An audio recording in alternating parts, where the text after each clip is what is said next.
நேயர்களுக்கு வணக்கம். நம்மோடு நேர்காணலில் இணைந்திருக்கக்கூடிய சிறப்பு விருந்தினர் மருத்துவர் மற்றும் அரசியல் விமர்சகர் திரு காந்தராஜ் அவர்கள். சார் வணக்கம்.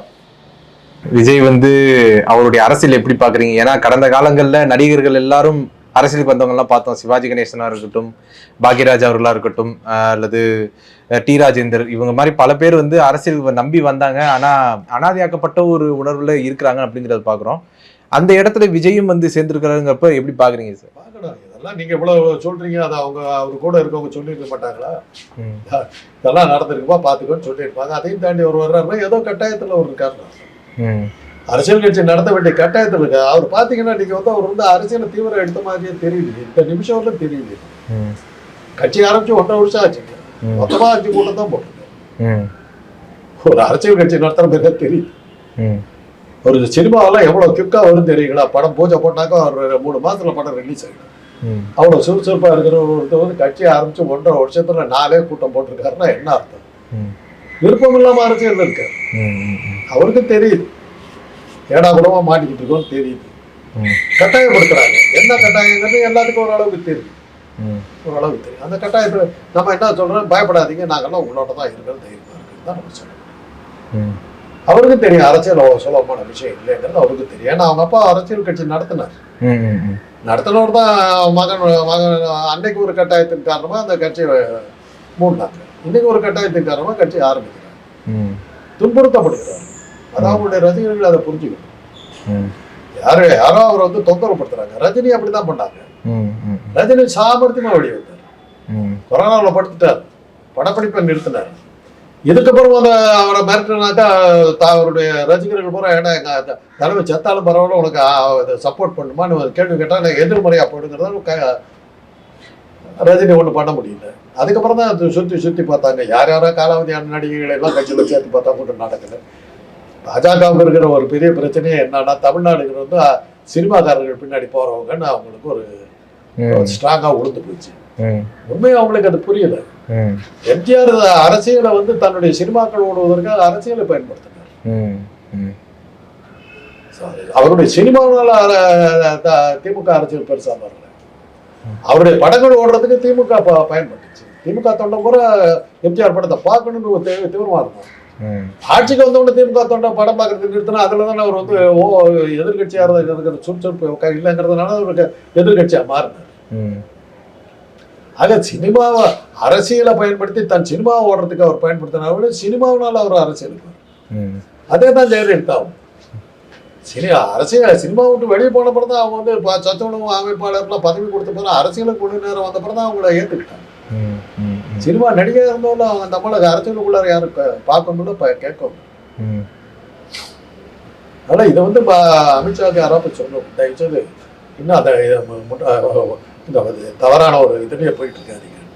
அதனால விஜய் அவர் விருப்பம் இல்லாம அவர் இருக்கிறது நல்லாவே தெரியும். விருப்பம் இல்லாம கட்டாயப்படுத்தப்படுகிறார். அதிமுக அவர்கிட்ட கூட்டணி பேச்சுவார்த்தை நடத்துறதா ஒரு தகவல் வந்திருக்கு. எல்லாரும் ஏங்க ஒரு கட்சின்னு ஒருத்தர் ஆரம்பிச்சுட்டாருனாக்கா அவருக்கு பின்னாடி இருக்குது. அவருக்கு சினிமா செல்வாக்கு எல்லாமே இருக்கும்போது கண்டிப்பா அவர் பின்னாடி போறதுக்கு பல பேர் வரத்தான் செய்வாங்க. இப்ப நான் ஆரம்பிச்சேன் வருவோம், எனக்கு என்ன பின்னாடி இருக்கு. நானே ஒரு பிரபல நடிகனா இருக்க கட்சி ஆரம்பிக்கணும், ஒரு 10 பேர் எதுக்குன்னு ஒரு கூட்டம் இருக்கும். ஆனா இந்த தடவை அந்த கூட்டத்தை காண அவர்கிட்ட ஒரு செட்டு உடனே போவாங்க. ரஜினி கட்சி ஆரம்பிச்ச உடனே ஒரு செட்டுக்கு உடனே போய் உட்காந்தாங்க. ரஜினி உடனே கூப்பிட்டு சேர்த்துக்கிட்டாரு, அவங்களுக்கெல்லாம் கொடுத்துட்டாரு. அப்புறம் காண விட்டு போட்டேன். அதுக்கப்புறம் அந்த கூட்டத்தையே காணும். கூட்டத்தையே காணும். அது மாதிரி இப்போ அந்த மாதிரி ஒரு 2-3 பேர் இருக்காங்க. எலெக்ஷன் வின் பண்ணலாம் சொல்லிட்டு ஒரு ஆள் சுத்திட்டு அதால காணும். எங்க போனாரு இருக்காரு கொஞ்ச நாள் பிரசாந்த் கிஷோர் சொல்றேன். அவரே கட்சி ஆரம்பிச்சு நின்ற போது பீகார்ல அட்ரஸ் எல்லாம் தோத்து போயிட்டாரு. இங்க என்ன விட்டாரு, நான் சொல்லி தான் திமுக ஜெயிச்சு, நான் சொல்லி தான் அதிமுக ஜெயிச்சதுன்னு கதை விட்டுட்டு இருந்தாரு.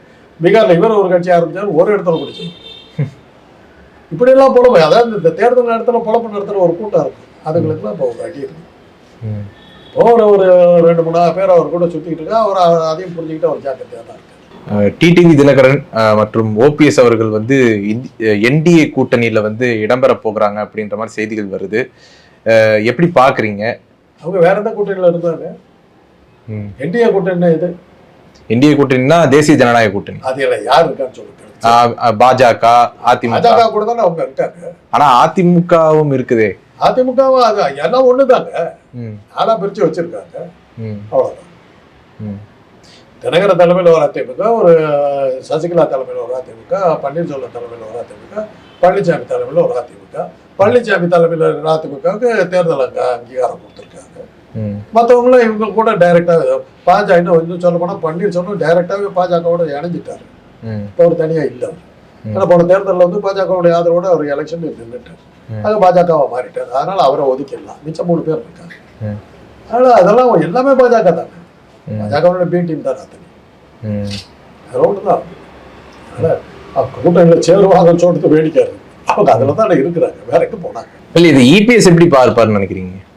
எடப்பாடி பழனிசாமி எப்படி இதை பார்ப்பாருன்னு நினைக்கிறீங்க? தலைவங்க, நான் உங்க கூட கூட்டணி வச்சுக்கோ, அவரு கூட கூட்டணி வச்சுக்கோ. அவங்க கூட வச்சுக்கூடாதுன்னு சொல்றது நீங்க யாரு?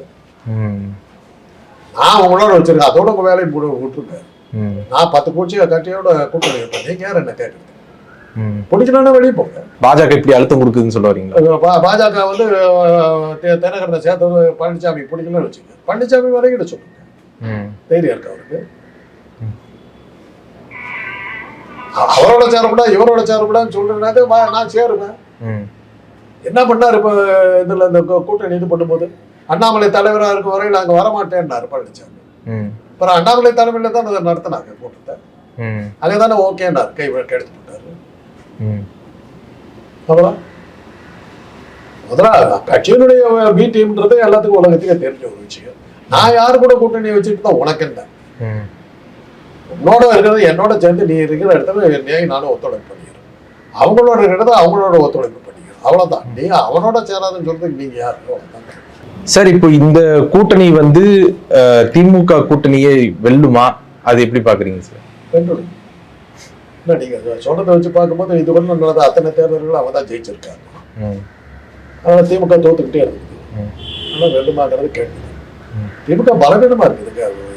போற இடத்துலலாம் மக்கள் எதிர்ப்பு. அவரை ஸ்டாலின் போன இடத்துல சாண்டி எடுத்து அடிக்கிறாங்க. ஸ்டாலின் இதெல்லாம் இது பண்றாங்க.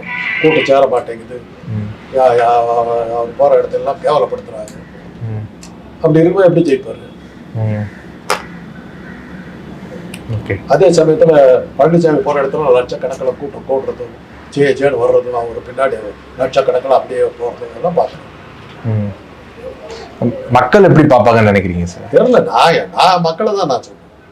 உங்க பார்வையை நான் சொல்றேன். உங்க மக்கள்ன்ற யார சொல்றீங்க? பொதுவாக மக்கள் எப்படி பார்ப்பாங்க? மக்களுங்கிறது உங்க சேனலுக்கு ஏதாவது ஒரு மக்கள் ஏதாவது ஒரு கூட்டம் இருக்குதான் கேட்கறேன். நீங்களே பாத்துக்கிட்டு இல்ல, ஏன்னா ஏற்கனவே சில பேர் கருத்து கணிப்புலாம் வெளியிடுறாங்க. அதாவது நான் வெளியிட்டு இருக்கேங்க. நான் ஒரு சேனல்ல இருக்கும்போது கருத்து கணிப்பு 10 நிமிஷத்துல வெளியிட்டேன். திமுகங்கிற பேரை எடுத்துட்டு அந்த இடத்துல அதிமுக போட்டு கொடுத்துட்டேன். எப்படி கொடுத்தேன்? திமுக தோக்கணும்னு சொல்லி கொடுக்கணும், அவ்வளவுதானே. திமுக இருக்கிற இடத்த திமுக போட்டு கொடுத்துருந்த கருத்து கணிப்புல திமுக எடுத்துட்டு அங்க அதிமுக போட்டு கொடுத்துட்டேன். முடிஞ்சு போச்சு. 10 நிமிஷம் கொடுத்துட்டேன். போட்டு நான் இது பண்ண எங்களோட பெரிய அப்ரிசியேஷன் கிடைச்சது. ஆனா ரிசல்ட் வேற ஆயிப்போச்சுன்னு வச்சு அதுக்காக இன்னைக்கு கருத்து கணிப்பை யாருக்கு நம்புறேன்? அன்னைக்குதான் அவங்களுக்கே தெரிஞ்சது கருத்து கணிப்பு எவ்வளவு சுலபமா போடலாம். முதல்ல நீங்க செட் பண்ணுவீங்க. எந்த கட்சிக்கு நீங்க ஆதரவு கொடுப்ப சி ஓட்டர்ஸ் இருக்காங்க, உடனே 10 நிமிஷத்துல கொடுப்பாங்களே கணக்கு. பாஜக வீட்டுல வென்று விடுப்பு கொடுத்துருவாங்க.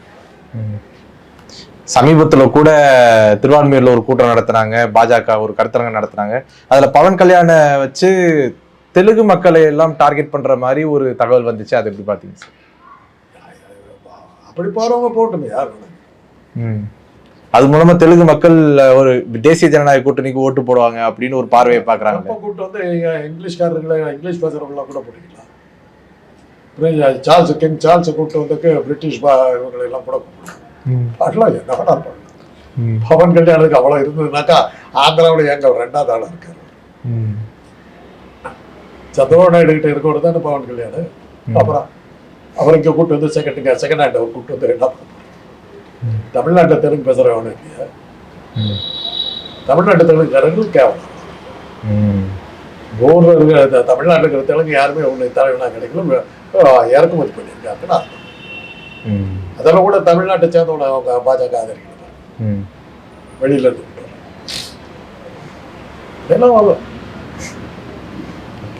உங்களுடைய நேரத்தை ஒதுக்கி எங்களோட கருத்துக்களை பந்தமைக்கு நன்றி சார்.